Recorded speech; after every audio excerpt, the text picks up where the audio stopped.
सभी का मेरे YouTube चैनल भूपेंद्र सिंह पे स्वागत है। और जैसा कि हम लोग तैयारी कर रहे हैं आईबी एग्ज़ाम्स को टारगेट करते हुए, आईबी एग्ज़ाम्स में ACO को हम लोगों ने टारगेट किया हुआ साथ मिलके, और 20 में 20 स्कोर करने की पूरी प्लानिंग हम लोग की है और साथ में इसको हम लोग अचीव करेंगे 100%। क्लियर? बस वीडियोज़ पे आप बने रहिए, लास्ट तक वीडियो जरूर देखिए ताकि आपको 100% बेनिफिट्स हो और आप 20 में 20 स्कोर करो। तो टॉपिक्स जैसा कि मेरा है आपका टाइम एंड टेंसेस, इसके पहले मैंने टाइम एंड टेंसेस के ऊपर एक पार्ट्स बनाया हुआ है जिसमें 1 से लेकर 10 तक मैंने पूरा ग्रामर के कॉन्सेप्चुअल तरीके से क्वेश्चंस को मैं डिस्कस कर चुका हूं। अगर आपने उस वीडियोस को नहीं देखा हुआ है, डिस्क्रिप्शन बॉक्स में मैं लिंक दे दूंगा, आप उस वीडियोस को जरूर देख लीजिएगा। क्लियर? तो आज हम लोग टाइम टेंसेस का पार्ट नंबर 2 आज हम लोग देखेंगे। क्लियर? और इसमें मैंने इंपॉर्टेंट 11 से लेकर 20 तक के कलेक्शंस को मैंने रखा हुआ है क्वेश्चंस को। क्लियर? तो चलिए टाइम को लॉस ना करते हुए बढ़ते हैं क्वेश्चन नंबर 11 की तरफ। तो चलिए बताइए क्वेश्चन नंबर 11 में कहाँ पे एरर है, किस पार्ट्स में एरर है। चलिए देखते हैं हम लोग। जैसा कि दिया हुआ, my father has left for Mumbai last Saturday. Clear? तो अब देखिए कि जब आपका कोई भी पास्ट का टाइम दिया गया हो, जैसे मान लीजिए लास्ट सैटरडे आपका यहाँ पे लिखा हुआ है। क्लियर? सैटरडे लिखा हुआ है, या यस्टरडे भी मान लीजिए लिखा होता है, तो ये भी क्या करता है, पास्ट समय को रिप्रेजेंट्स करता है। क्लियर? तो पास्ट समय को जो रिप्रेजेंट्स करता है तो उसके बगल का जो भी टेंस होगा वो आपका पास्ट इंडेफिनिट में होगा। ये ध्यान रखिएगा आप लोग। क्लियर? पास्ट इंडेफिनिट में होगा। तो देखिए यहाँ पे हैज दे दिया है, इसका मतलब टेंस किस में कर दिया है, इसने प्रेजेंट परफेक्ट में कर दिया है। क्लियर? और समय आपका पास्ट यहाँ पे दिया हुआ है, last Saturday, last Sunday, last Monday, कुछ भी हो, लास्ट मंथ, लास्ट ईयर, ये सब पास्ट को बताते हैं। क्लियर? तो इसलिए हमारा हैज यहाँ पे नहीं होगा, हैज हट जाएगा।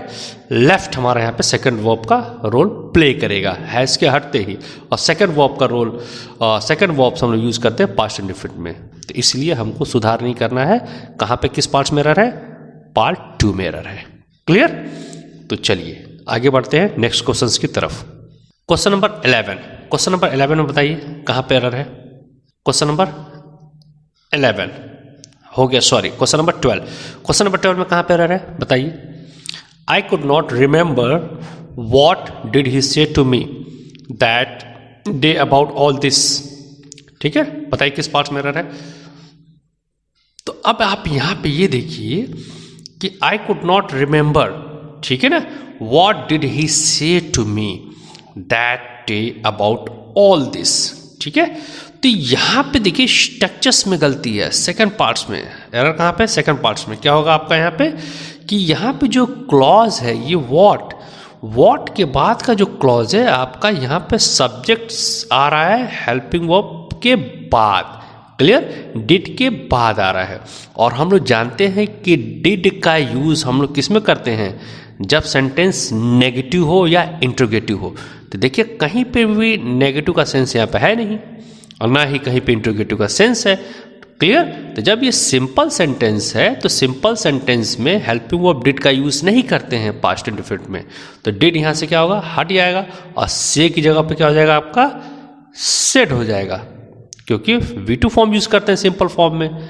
पास्ट इंडेफिनिट के सिंपल सेंटेंस में क्या करते हैं, सब्जेक्ट की सेकंड फॉर्म यूज करते हैं। क्लियर? और डिड का यूज नहीं करते। डिड का यूज जब करेंगे तो वर्ब का फर्स्ट फॉर्म आ जाएगा। क्लियर? ये ध्यान रखिएगा। और डिड का यूज तभी होगा जब सेंटेंस नेगेटिव में हो, इंट्रोगेटिव में हो। तो कोई नेगेटिव इंट्रोगेटिव में है नहीं, इसलिए आपका डिड यहाँ से हट जाएगा और से की जगह पे आपका सेड हो जाएगा, पूरा सेंटेंस सही हो जाएगा। तो हमको सेंटेंस को सही करना नहीं है। किस पार्ट्स में एरर आपका है, सेकंड पार्ट्स में। क्लियर? चलिए नेक्स्ट क्वेश्चन की तरफ मूव करते हैं। क्वेश्चन नंबर 13, क्वेश्चन नंबर 13 में बताइए, I will intimate you. Intimate का मतलब होता है सूचित करना। आई विल इंटीमेट यू, मैं आपको सूचित करूंगा, in case you will ask any help. Clear? From my part pertaining any incident. इस घटना से संबंधित कोई भी अगर आपको मुझसे सहायता चाहिए या सहायता के लिए आप बोलते हैं तो मैं आपको क्या करूंगा, इंटीमेट करूंगा। ठीक है ना। That means I will intimate you in case you will ask any help from my part pertaining any incident. किसी भी घटना के संबंध में अगर आपको मेरे से सहायता चाहिए, आप चाहते हैं सहायता, तो मैं आपको क्या करूँगा, सूचित करूँगा। तो बताइए किस पार्ट्स में एरर है। I will intimate you in case you will ask any help. इसका मतलब देखिए कि मैं आपको इंटीमेट तब करूँगा जब आप मुझे वर्तमान में आप सहायता मांगते हैं, तो ही ना मैं आपका आगे चल के हेल्प करूँगा। तो इसका मतलब जो आपको मांगना है सहायता, वो सेंस किस में आपको देना पड़ेगा, प्रेजेंट इंडिफरेंट में, और इसके बिहाफ में मैं आगे आपकी सहायता करूँगा। तो जो आगे जो मैं काम करूँगा वो तो फ्यूचर इंडिफरेंट में होगा ही। तो इसका मतलब ये तो सही है, फ्यूचर्स में दिया हुआ है। लेकिन इन केस यू के बाद जो विल लगा हुआ है ये आपका गलत है, क्योंकि इसमें क्या होगा, आपका प्रेजेंट इंडिफरेंट का सेंस आएगा।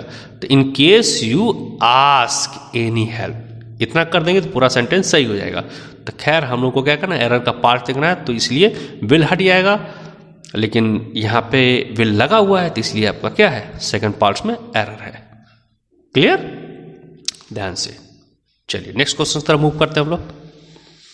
क्वेश्चन नंबर 14 में बताइए क्या है। While she was studying, I had been watching the TV with my friends in my room। चलिए बताइए इस किस पार्ट में एरर है आपका। देखिए क्वेश्चन नंबर 14 में देखते हैं किस पार्ट में एरर है। चलिए बताइए क्वेश्चन नंबर 14 में, चलिए देखते हैं। इसमें देखिए कि जब इसमें दो घटनाएं क्या हो रही हैं, एक साथ चल रही हैं पैरेलल वे में। वाइल क्या दे रहा है कि इंडिकेट कर रहा है कि दो घटनाएं एक साथ चल रही हैं। एक हो रहा है उसका पढ़ना और वॉचिंग द टेलीविजन।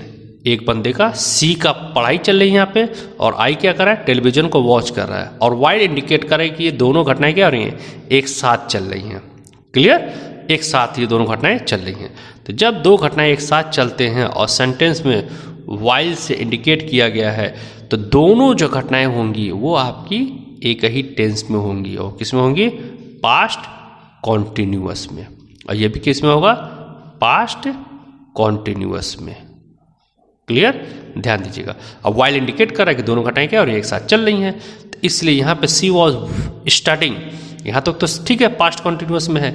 लेकिन यहाँ पे इसने क्या कर दिया, गलत कर दिया, हैड बीन लगा के। इसको आप हटा के आई के साथ वॉश कर देंगे तो ये पूरा सेंटेंस आपका सही हो जाएगा।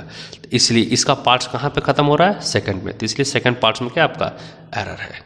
क्लियर, चलिए नेक्स्ट क्वेश्चन की तरफ मूव करते हैं। क्वेश्चन नंबर 15 बताइए। I lived here since 1997, therefore I know everything about this city. बताइए किस पार्ट्स में एरर है। चलिए देखते हैं, शानदार कॉन्सेप्ट से भी है, ध्यान दीजिए। सिंस का जो यूज होता है ये हमेशा ध्यान रखिए। सिंस के बाद या तो आप पास्ट टाइम यूज करेंगे, क्या यूज करेंगे, पास्ट टाइम यूज करेंगे। तो यहाँ पे जो भी समय आप देंगे वो किसका सेंस लेगा, आपका पास्ट टाइम का। या सिंस के बाद आप किसका यूज करिए, अगर आपको एक्शंस यूज करना है तो आप एक्शंस भी यूज करेंगे, तो भी किस में रहेगा, आपका पास्ट में ही रहेगा। क्लियर, एक्शन भी आपका क्या होगा, पास्ट इन डिफिनिट में ही रहेगा। ये ध्यान रखिएगा, ये बहुत इंपॉर्टेंट पॉइंट्स है। क्लियर, और सिंस का जो मीनिंग्स होता है, ये सिंस का हम मीनिंग बोलते हैं तो हम बोलते हैं तब से लेकर अब तक का, तब से लेकर अब तक का। तो तब से का मतलब क्या होगा, पास्ट, और अब तक का मतलब क्या हो गया, आप प्रेजेंट से लाके इसको कोरिलेट कर रहे हैं।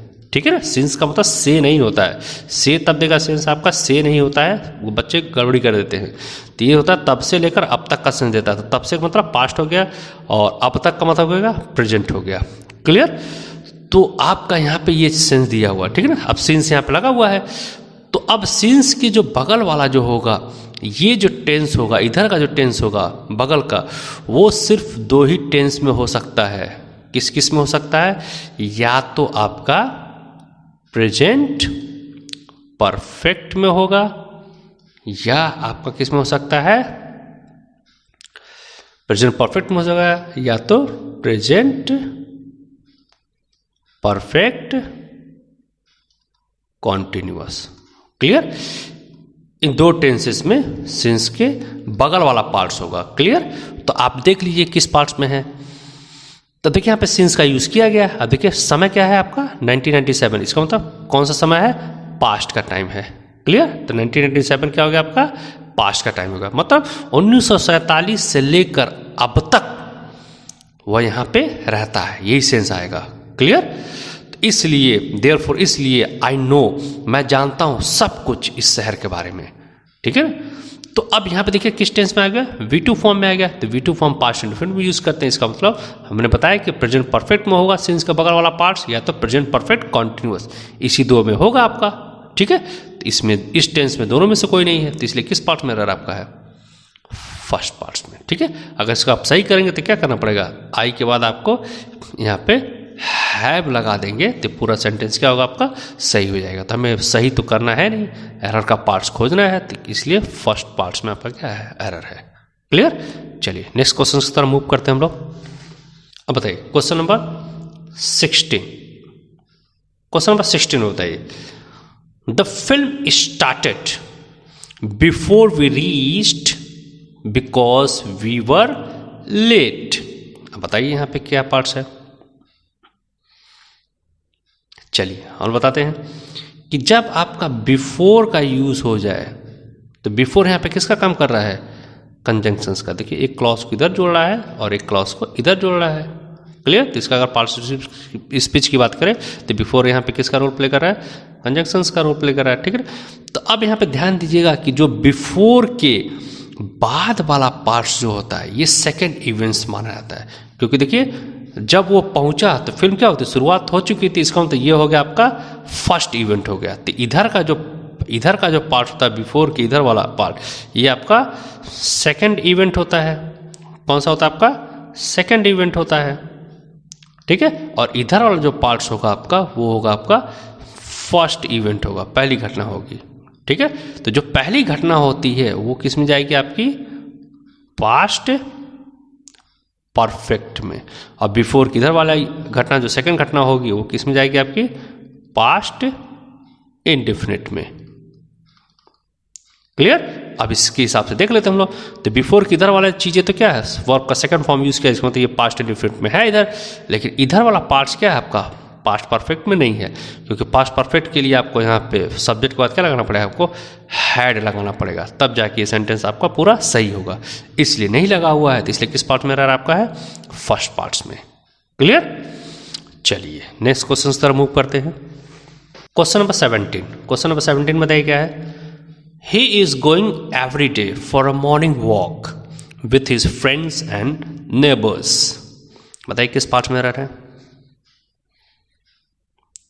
चलिए देखते हैं हम लोग पूरा। अब यहाँ पे देखिए क्या है कि वह प्रत्येक दिन जा रहा है मॉर्निंग वॉक के लिए। तो मॉर्निंग वॉक तो आपका हो गया, एक आदत है उसका सुबह जाने का मॉर्निंग वॉक के लिए। तो इसका मतलब क्या? ये एक हैबिचुअल एक्शंस को यूज बता रहे हैं यहाँ पे, हैबिचुअल एक्शंस को यहाँ बता रहा है। क्लियर? मॉर्निंग वॉक जाना क्या है? उसकी एक आदत में है, क्रियाकलाप की आदत में है। इसका जब हैबिचुअल एक्शंस का सेंस आता है तो हम लोग किसका यूज करते हैं? प्रेजेंट इंडेफिनिट का। किसका यूज करते हैं हम लोग? प्रेजेंट इंडेफिनिट का। और इसमें जो क्लू वर्ड्स है किससे हैबिचुअल एक्शंस का पता चल रहा है? Every day. तो एवरी डे का मतलब क्या? प्रत्येक दिन वो क्या करता है? मॉर्निंग वॉक के लिए जा नहीं रहा, प्रत्येक दिन वो मॉर्निंग वॉक के लिए जाता है। क्लियर?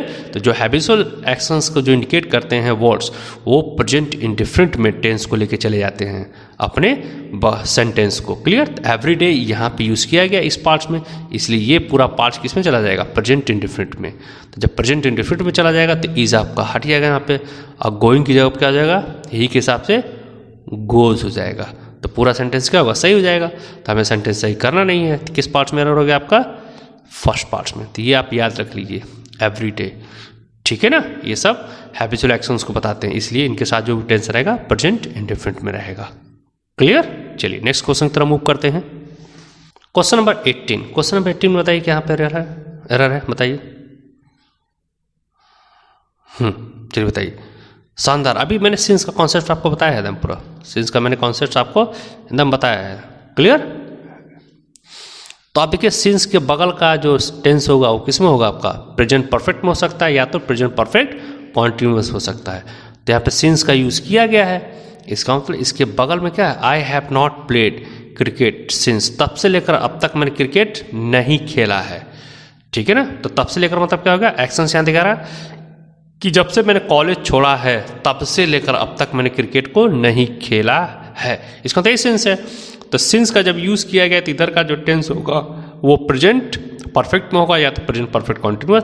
तो प्रेजेंट परफेक्ट में आपका यहाँ पे दिया हुआ है, हैव लगा हुआ है, इसलिए इस पार्ट में तो कोई दिक्कत नहीं है। लेकिन इधर वाला जो एक्शंस होगा या तो अगर टाइम दिया हुआ है तो पास्ट में होगा, अगर एक्शन दिया है तो आपका किस में होगा? पास्ट इंडेफिनिट में होगा। ठीक है ना? अभी मैंने तुरंत कॉन्सेप्ट आपको बताया भी है। तो पास्ट इंडेफिनिट होगा, तो पास्ट इंडेफिनिट में क्या होता है? हैव लगता नहीं है, तो हैव यहाँ कट जाएगा। V2 फॉर्म यूज़ करते हैं तो लेफ्ट अब यहाँ पे किसका रोल प्ले करेगा? V2 का रोल प्ले करेगा। अब ये सिंपल पास्ट इंडेफिनिट में हो गया, इसलिए ये हिस्सा कहाँ खत्म हो रहा है एरर का? 3 पार्ट में। तो 3 पार्ट्स में हमारा क्या होगा? एरर हो जाएगा। क्लियर? ध्यान से आप देखिए 3 पार्ट्स में एरर हो जाएगा। क्लियर? चलिए नेक्स्ट क्वेश्चन की तरफ मूव करते हैं। Question number 19। क्वेश्चन नंबर 19 देखिए, it can not be forecasted how society will emerge a generation hence. बताइए किस पार्ट में रह रहे? शानदार, ये भी दिया हुआ है। चलिए ठीक है, देखते हैं हम लोग पूरा। अब यहाँ पे देखिए कि यहाँ पे लिखा हुआ है वर्ब फोरकास्ट लिखा है। क्या लिखा है? फोरकास्ट। ठीक है ना? तो आप ध्यान दीजिए कि फोरकास्ट क्या है आपका? वो आपका फर्स्ट फॉर्म, फिर हमने लिखा यहाँ पे फोरकास्ट। ठीक है, फिर मैंने यहाँ लिखा फोरकास्ट। क्लियर? ये ध्यान दीजिए कि वर्ब का फर्स्ट फॉर्म भी फोरकास्ट होता है, वर्ब का सेकंड फॉर्म भी फोरकास्ट होता है और वर्ब का थर्ड फॉर्म भी फोरकास्ट होता है। ठीक है ना? तो फोरकास्ट ये तीनों आपका न्यूट्रल फॉर्म के तरीके से चलता है। आप ईडी लगा के, ये सब ईडी लगा के जो आप करते हैं गलती, ये सब गलत है। आपको ईडी वगैरह नहीं लगाना है, इनके साथ सफिक्स नहीं करना है, गलत है। ठीक है ना? तो अब आप यहाँ पे देखिए ईडी लगा हुआ है, इसका मतलब इसने वर्ब्स का क्या किया है? गलत तरीके से यहाँ से यूज़ किया, इसलिए पहले पार्ट्स में क्या होगा? आपका एरर हो गया। क्लियर? इसी टाइप के वर्ब्स में आपके क्या आते हैं? टेलीकास्ट भी आ जाते हैं, याद कर लीजिएगा। इसी तरह आपका क्या होता है? ब्रॉडकास्ट हो गया। ठीक है ना? ये सब तीनों वर्ब्स हैं जिनका तीनों फॉर्म क्या होता है? एक ही चलता है। क्लियर? सेकंड फॉर्म भी इसका यही होगा, थर्ड फॉर्म भी यही रहेगा। सेकंड फॉर्म भी ब्रॉडकास्ट का ही रहेगा, थर्ड फॉर्म भी ब्रॉडकास्ट का ही रहेगा। तो ये इसको आप लोग नोट डाउन कर लीजिए अपनी कॉपी में। क्लियर? चलिए नेक्स्ट क्वेश्चन की तरफ मूव करते हैं। बताइए किस पार्ट में रह रहा है? तो अब देखिए जब ये टेंस आपका किस में चल रहा है? पास्ट में चल रहा है, तो आपका ऑलरेडी का यूज़ करते हैं, तो इसके लिए आपका हेल्पिंग वर्ब यहाँ पे देना पड़ेगा। इसका मतलब ये क्या होगा? ये आपका पास्ट परफेक्ट में जाएगा। ठीक है ना? वो ऑलरेडी पहले ही स्टेशन को छोड़ चुके थे। 2 घटनाएं हैं। क्लियर? तो जो पहली घटना है यही तो है ना, स्टेशन पहले छोड़ चुके थे, तो किस में जाएगा? आपका पास्ट परफेक्ट में जाएगा। किस में जाएगा? आपका पास्ट परफेक्ट में जाएगा। क्लियर? और जो ऑलरेडी के बाद वाला घटना है वो पास्ट इंडेफिनिट में रहेगा ही, तो वही है। तो यहाँ पे पास्ट परफेक्ट नहीं किया, यहाँ पे हैड लगा देंगे, पूरा सेंटेंस क्या होगा? सही हो जाएगा। तो इसलिए किस पार्ट्स में रह रहा है आपका? फर्स्ट पार्ट्स में। क्लियर? तो देखा हम लोगों ने कितने अच्छे तरीके से 20 ग्रामर के ऊपर बेस्ड जो स्पॉटिंग एरर्स थे 11 से लेकर 20 क्वेश्चंस तक, उसको भी हम लोगों ने कॉन्सेप्चुअली पूरा हैंडल किया, उसको देखा, अच्छे से बारीकी से देखा। और हम लोगों ने टाइम टेंसेस के ऊपर 1 से लेकर 20 क्वेश्चंस हम लोगों ने पार्ट 1 और पार्ट 2 के थ्रू हम लोगों ने डिस्कस कर लिया कॉन्सेप्चुअल तरीके से। तो मैं आपसे कहता हूं कि अगर आप मेरे वीडियोस को कंटिन्यूअस देखते हैं, लगातार देखते हैं और तरीके से देखते हैं, तो मैं 100% आपको एश्योर कर रहा हूं कि आप 20 में 20 स्कोर करेंगे। क्लियर? लेकिन आप वीडियोस को लास्ट तक देखेंगे तभी आपको मेरे वीडियोस से बेनिफिट्स होगा। और अगर आपको मेरे वीडियोस अच्छे लगे कॉन्सेप्चुअली तरीके से, जैसे मैंने समझाया, आपको समझ में आई चीज़ें पूरा, तो लाइक जरूर करिए, शेयर जरूर करिए, कमेंट्स जरूर करिए, ताकि मुझे कॉन्फिडेंस लेवल मेरा बढ़ता रहे और मैं और भी आपको अच्छे तरीके से वीडियोस बना के देता रहूँ। क्लियर। और बाकी जैसे आईबी का एग्जाम नज़दीक होगा, मास्टर वीडियोस बना के पूरा आपका मैं रिविजन्स करा दूंगा, चाहे वोकैबुलरी सेक्शन हो, चाहे रीडिंग सेक्शन हो, चाहे ग्रामर सेक्शन हो। क्लियर। चलिए, thanks for watching my video. मिलते हैं किसी और नेक्स्ट कॉन्सेप्ट्स के साथ।